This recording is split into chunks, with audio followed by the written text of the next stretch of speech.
మనము దైవగ్రంథం చదువుతూ అందులో ఉన్న మాటల్ని మన హృదయంలో భద్రపరుచుకుంటే ఖచ్చితంగా అది కార్యరూపంలో మనం ఎక్కడో చోట చూస్తాం.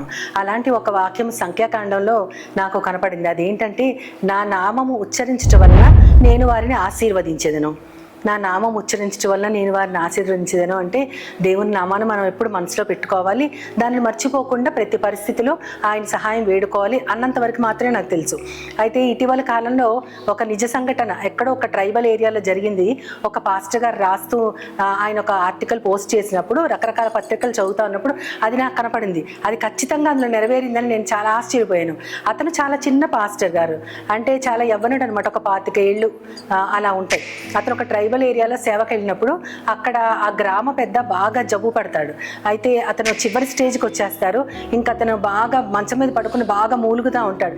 ఇంకా కాసేపట్లో అతను వెళ్ళిపోతాడేమో అన్నంతగా అతను చాలా సీరియస్గా ఉంటాడు. అయితే చుట్టుపక్కల వారందరూ ఈ మధ్య మన దగ్గరికి వచ్చిన ఒక అయ్యగారు ఎవరో ఒక గొప్ప దేవుడి గురించి చెప్తున్నారు, ఒకసారి ఆయన దగ్గరికి వెళ్దామని గౌగబా ఆయన తీసుకొచ్చి, మీరు మీ దేవుడు చనిపోయిన వారిని బతికించారని చెప్తారు కదా, కుంటి గుడ్డి కుష్ఠరోగులను ఆయన బాగు చేశారని చెప్పారు కదా, అయితే ఖచ్చితంగా మీకు కూడా ఆ శక్తి ఉంటుంది, మీరు ఇప్పుడు ఇన్ని బాగు చేయండి అని అంటే ఆయనకి ఏం చేయాలో తెలియలేదు.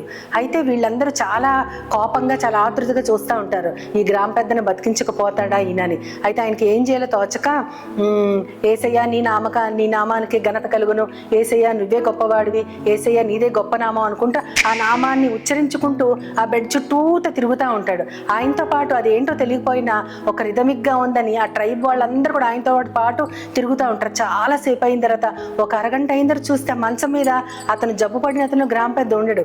ఏంటా అని చూస్తే అతను కూడా లేచి వీళ్ళతో పాటు తిరుగుతూ ఉంటాడు.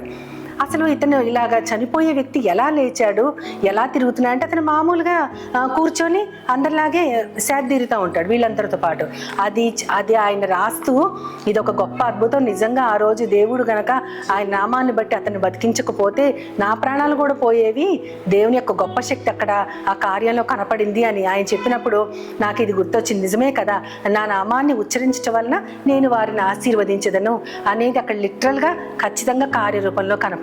కాబట్టి ఇలాంటి అద్భుత కార్యాలు జరిగినప్పుడు మన దేవునికి మనస్ఫూర్తిగా కృతజ్ఞతాస్తుతులు చెల్లిస్తూ ఆయన నామం ఎంత గొప్పది అని మనం గుర్తు చేసుకోవడానికి ఒక భాగ్యము, ఒక అవకాశం మనకి ఇచ్చారని నేను భావిస్తూ, అదే ఛాన్సులు మీకు అందరికీ రావాలని, ఆ విధంగా నడిపించబడాలని మనస్ఫూర్తిగా ప్రార్థిస్తున్నాను. ఆమేన్.